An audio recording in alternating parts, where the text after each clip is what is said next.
are back with comedian David Boyle, and I'm quitting alcohol. So today I took my son to the dentist to get his plate readjusted because it was fucking loose. And when I was there, I was speaking to the dentist and I was like, you know what? How much was that sleep thing again? The thing that's going to help me start breathing through my nose in my sleep? And he's like, $950. And I'm like, you know what? I fucking just won $950. Well, I won $700, but the $250 was in there too, which makes $950, which makes it a fucking sign from God. So I was like, you know what, Doc? Let's fucking go for it. Let's do it. So I got the fucking molds made. I got the shit put in my mouth that took the impressions. And just as a kicker, and I haven't told my wife about this yet, just as a little fucking kicker, I was like, do you make mouth guards here? And he's like, yeah, what's it for? And I'm like, it's for fucking jujitsu, baby. What else? And he's like, yeah, we can do that. It'll have to be a double layer one. And I'm like, that sounds expensive. He's like, but it's good. It's good. It'll be stronger. I'm like, fucking, how about we tack that on top as well? I'm like, how much is it? He's like, $195. I'm like, fucking lock and load. I've got no money, but let's see how I can get $195 extra to pay for that by the fucking 25th of March.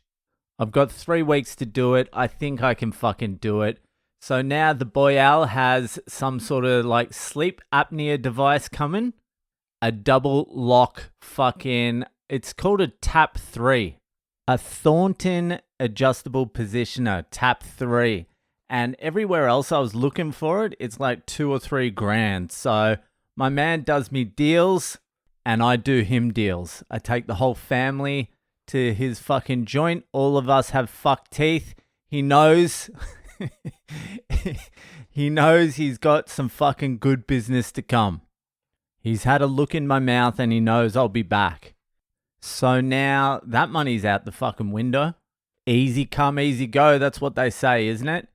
Easy fucking come, easy fucking go.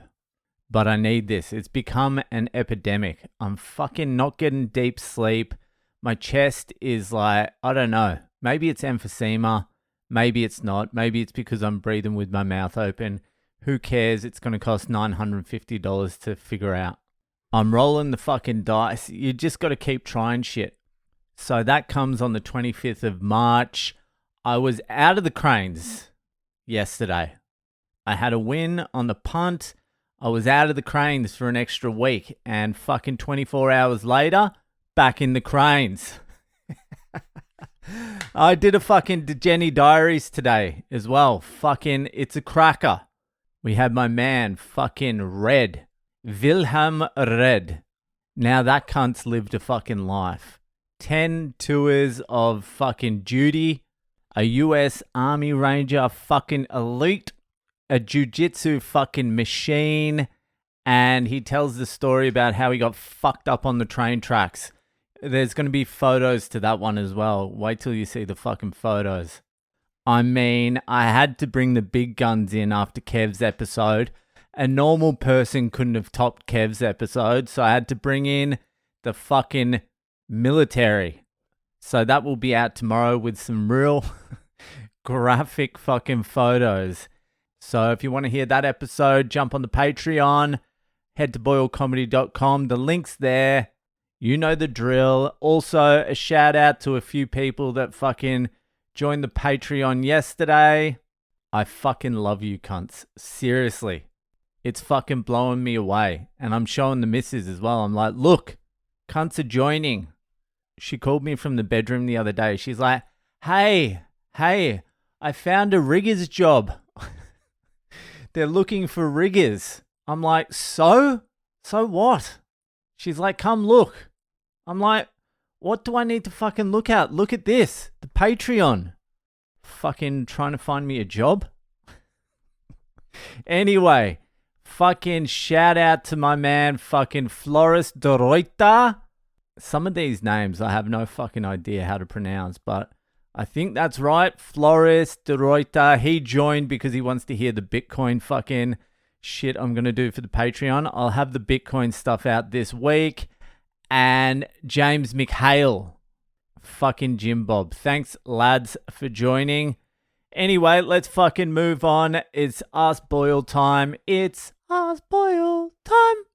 So if you have a question that you would like answered by one of the greatest minds of the generation, comedian, philosopher, crane operator, Le Boyle, head to my website, ask me a question. You know what? I've actually got a fucking ton of questions now. It's probably going to take me about 8 weeks to get through them. So, questions on hold, go write me a fucked up Friday. We're real thin on the fucked up Fridays, so go write me a fucked up Friday. It's in the same place. You'll get on fucking real quick. Just go do that. Anyway, this week's question, maybe I'll do 2. I do have a lot of questions, so I'll do 2 because one of them's funny. I like it. So the first question was sent in by my man, Andrew Jashetta. Another fucked up name to pronounce. Jashetta, out there in the US. And here's his question. It's a little bit of a long one, actually. Well, the question is short, but the lead-up's fucking long.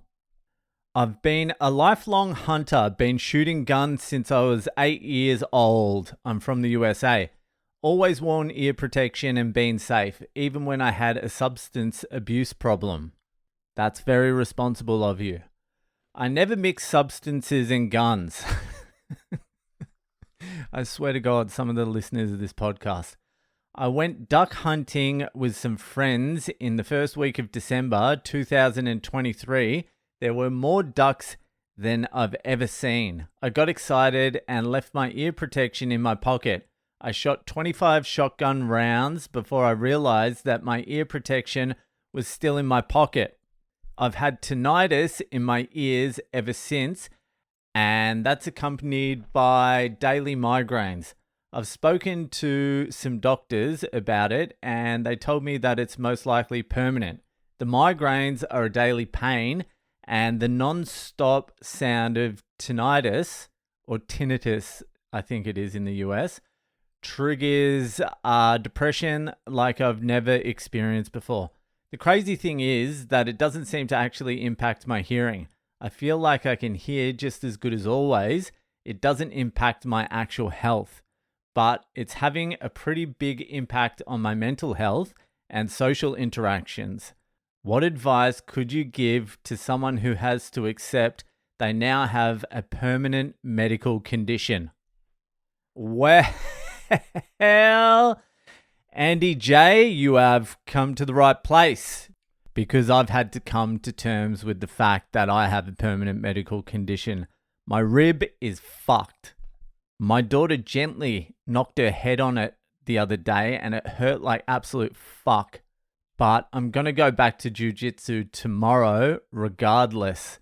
And I'm just going to go like 40-50%. I have to. I'm getting antsy. I can't just do gym workouts. I don't do the intensity enough. I need the jiu-jitsu just to get fucking sweaty and shit. But with that, I'm just going to have to fucking work around it. It's going to be constantly in the back of my mind.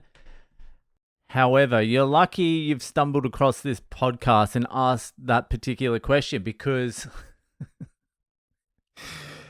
I remember this is like, must have been like 8 or 10 years ago. I was watching a documentary where they were trying out alternative medicines and seeing if these alternative fucking medicines worked on people's injuries and fucking whatever. So in this particular episode, I forget what the show was called. Maybe you can Google it. But there was a guy with tinnitus and they tried a few different things and nothing worked. And then they went to India and they tried bloodletting. I don't know why they went to India, but they took this guy to India and some Indian guy with a rusty razor blade made a few little nicks on the veins in his feet. I know what's going to happen. You're going to fucking try this at home and you're going to end up fucking hitting an artery and I'm going to get the fucking blame for it, aren't I? But anyway, this fucking dude in India made a few little nicks on this guy's feet and the blood started coming out, and he let the blood run for like half an hour. And this guy was like, oh, actually, I sort of feel like this is working a little bit. It sort of feels like, I don't know, maybe it's reduced a little bit. And then what happened in the episode was, if I remember correctly, they did it. He sort of felt a little bit of a reduction and then it came back. And then they immediately said debunked. They're like, bloodletting doesn't work for tinnitus. But this guy was sort of like, I don't know, that bloodletting thing was sort of was working, but like, yeah, it doesn't work. But in my mind, I filed that under tinnitus, possible cures, bloodletting. So in my head for all these years, for a decade, I was like, if I ever get tinnitus, I'm going to try bloodletting. I'm not going to do another Ask Boyle after this one. This is enough. So if I ever get tinnitus, that's what I'm doing. But I wouldn't go to India and get a fucking dodgy Indian with a rusty razor blade to nick my feet up. Maybe I would fucking go give some blood or something, to the Red Cross, see if that worked. If that reduced it a little bit, then I would fucking go to India and get my feet chopped up by a fucking dodgy Indian with a razor blade. For sure. 110. That's just my 2 cents. I just remember filing that away because I watched this documentary and it seemed like if they continued doing it like every other day for like a month or something, it may have reduced it. I don't know. It probably won't work at all, but I just filed it away as something that could possibly cure tinnitus, which I don't have. But when you fucking see those things, you're like, all right, fucking here we go, because I know it's a permanent fucking thing. I know you're not meant to be able to get rid of it. I would also just trowel the internet for any kook or quack or fucking anything. I would try absolutely anything. So do that. Don't accept it until you've fucking exhausted every avenue. Because you know how I feel about doctors. Anyway, thanks for the fucking question. I'm not going to have time to do the fucking other one. I'll do it next week.